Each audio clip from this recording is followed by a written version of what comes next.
कोई मेरी गर्दन या छीन ले ज़बां मेरी, कातिल को लिखता हूं कातिल कभी मसीहा नहीं लिखता। दलालों को लिखता हूं दलाल, कभी नेता नहीं लिखता। इस इनकलाबी इंतखाबी जलसे के इख्तितामी पहलू पर, इख्तितामी हिस्से में यहाँ पर मौजूद पार्टी के बहुत ही साफ सुथरे, जानदार, शानदार और बहुत ही ईमानदार उम्मीदवार अजीज जी राणा रंजीत साहब, पार्टी के बहुत ही कदावर लीडर, हिंदुस्तानी सियासत का एक बड़ा नाम, पार्लियामेंट में अवैसी साहब के बाद की दूसरी तवाना आवाज जनाबे इम्तियाज जलील साहब, मुअज़्ज़ज़ रुकन औरंगाबाद महाराष्ट्र, पार्टी के तासीसी रुकन और हम सबों के गार्जियन समान, बिहार इकाई के जनरल सेक्रेटरी जनाबे इंजीनियर आफ्ताब अहमद साहब, अपनी पूरी जवानी को पार्टी के लिए सुपुर्द करने वाले बेखौफ नौजवान, पार्टी के youth president Azizi advocate Adil Hasan साहब, मौलाना अतर जावेद कासमी साहब, भाई जनाबे नसीम साहब, डॉक्टर समी साहब और शिवहर इलाके पार्लियामेंट हलके के MIM के सभी जिम्मेदार साथियों और इनकलाबी नौजवानों, बुजुर्गों, हिंदू मुस्लिम दोस्तों और मीडिया के दानिश्वरों, ये वक्त अब तवील गुफ्तगू का नहीं है।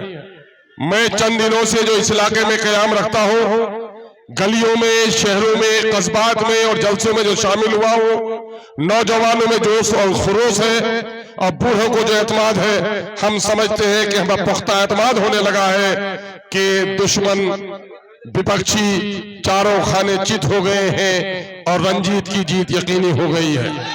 मेरे भाइयों, दो जुमले में सिर्फ कहने आया हूँ, ये गय्योर मुसलमानों, तुम्हें पैगाम देने आया हूँ कि आजादी की नीलम परी को हासिल करने के लिए तुम्हारे बाप दादा ने बड़ी कुर्बानी दी, लेकिन देश की आजादी के इन 77 सालों में तुमने खोया है और पाया नहीं है। हमारे बुजुर्ग इस बात के गवाह हैं। एक लंबे अरसे तक हमने कांग्रेस को वोट दिया।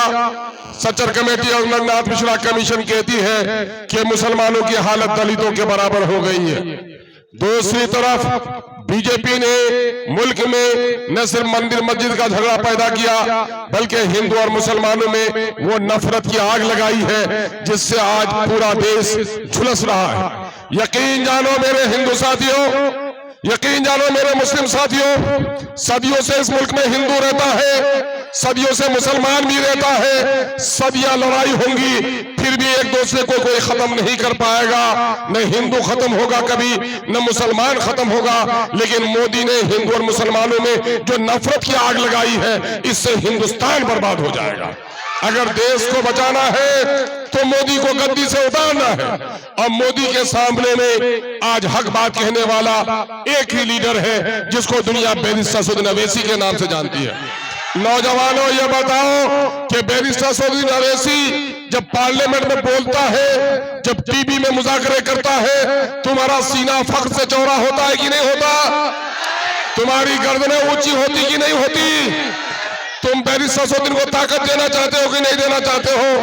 तो इस वक्त देश को सबसे ज्यादा जरूरत अगर किसी की है, वो मिसाइल मैन की नहीं, सरहदों पे पहरेदार की नहीं, बल्कि इस देश में हिंदू और मुसलमानों के इत्तेहाद की जरूरत है। और इत्तेहाद का पैगाम लेकर आज एक राजपूत का बेटा स्वर्गीय सीताराम बाबू, जिनको भली भांति आप जानते हैं, मैं 3 बार राजद का MLA रहा, मैंने बड़े सम्मान पूर्वक उनको देखा है और उन्होंने बहुत अजीज की तरह हमें माना है।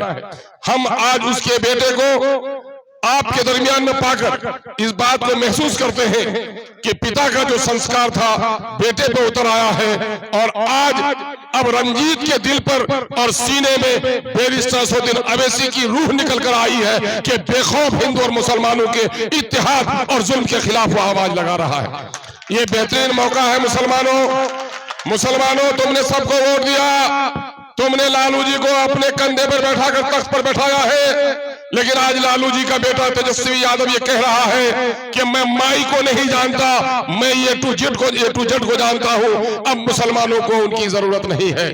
जिस राजद में कभी 6-6 एमएलए मुसलमान जीत कर जाते थे, आज 22 टिकट उसने बांटी है और 22 में सिर्फ 2 को दिया है। याद रखो, बिहार में 14% यादवों में से 6% यादव भाई भाजपा में जा चुका है।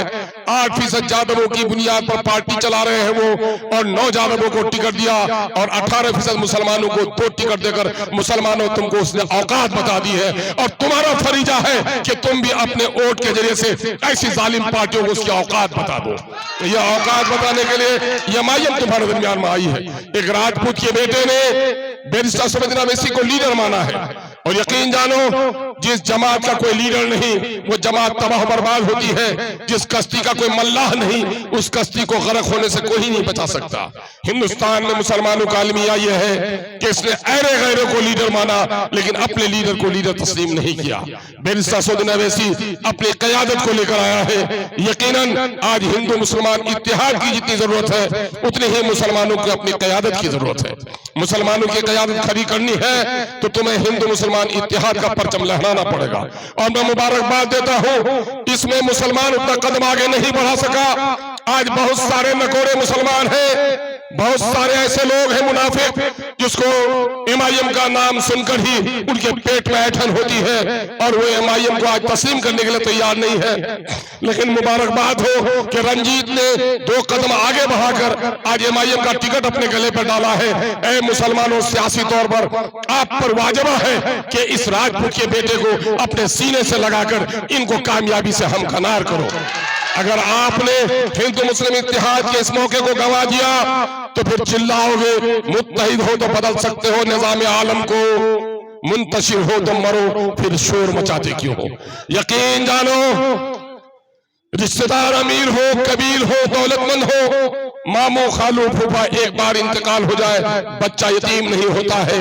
बच्चा जब भी यतीम होता है, बाप मजदूर हो, ठेला चलाए, लकवा के बिस्तर में हो, जिस दिन बाप मर जाता है बच्चा यतीम हो जाता है। ठीक उसी तरह से जब किसी कौम का कोई लीडर नहीं होता वो कौम भी यतीम हो जाती है। बैरिस्टर सैयद अवैसी आज इस यतीमी से निकालने के लिए आया है और उसने अपने एक जवासाल बहुत ही मेहनती और जफाकश कारकुन को टिकट दिया है। आपका और हमारा फरीजा बनता है कि इस वक्त हम बिहार में एक नई सियासत का आगाज करें। जिस कांग्रेस को हमने साथ दिया उसने ही हमारा गला दबाया है। बीजेपी हमारी तहजीब की दुश्मन है और लालटेन वालों ने भी हमको धोखा और फरेब दिया है। अभी जो आई है जातीय आधारित गणना की जो रिपोर्ट बिहार की आई है, गैर मुसलमानों सुन लो, 13 करोड़ का बिहार हो गया है। 2 करोड़ 31 लाख आबादी मुसलमानों की है। बिहार में 20,49,000 सरकारी नौकरियां हैं। नीतीश कुमार गद्दी पर बैठे 37 लाख कोई कुर्मी भाइयों को उसने, जिनका हिस्सा 58,000 होता था, उन्होंने 1,18,000 की नौकरी दे दी। लालू जी ने भी अपने परिवार के लोगों को 1,86,00,000 यादव की आबादी को उसने, जिसकी नौकरी में हिस्सेदारी 2,92,000 की होती थी, उसने 2,92,000 नौकरी उनको दे दी। लेकिन वह मुसलमानों, सीने पर हाथ रखकर सोचो तुम्हारे साथ क्या हुआ है।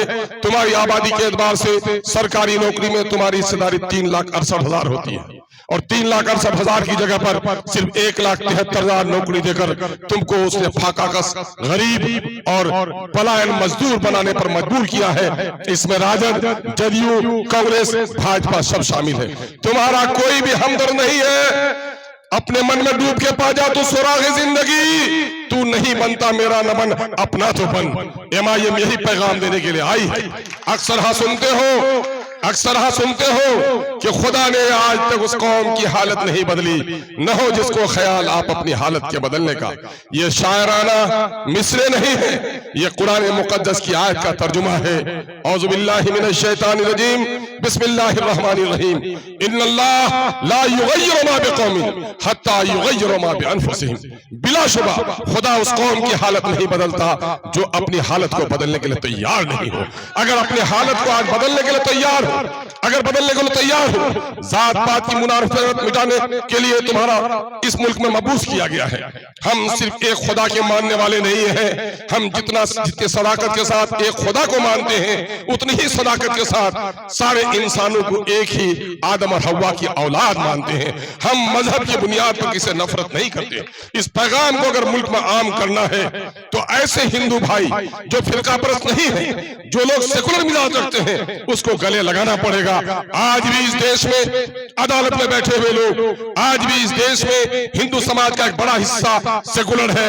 ए हिंदी मुसलमानों, आज तुम्हारी दाढ़ियां नोची जा रही है, टोपियां उछाली जा रही है, बेटियों के बुर्के और नकाब छीने जा रहे हैं, तुम्हारे मजहबी शायर बर्बाद किए जा रहे हैं। तुमने अगर सियासी शोर अपनी बस्ती में पैदा नहीं किया, एक बड़े आलिम दीन ने कहा तुम्हारा बच्चा पंजवक्ता नहीं तहज्जुद गुजार हो जाए, सियासी शोर अगर तुमको हासिल नहीं हुआ, तुम्हारे पंजवक्ता पर भी पाबंदी लगते हुए देर नहीं लगेगी।